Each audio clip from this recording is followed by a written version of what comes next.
yang Zeno tulis kat tangan apa komen Dedi. Aduh, komen saya guys Walaupun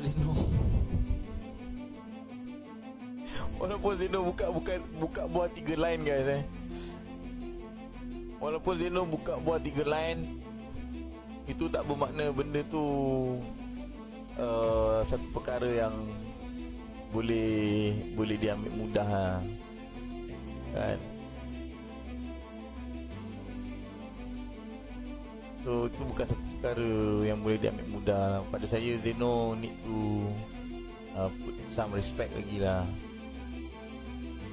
kan. InsyaAllah Zeno ada satu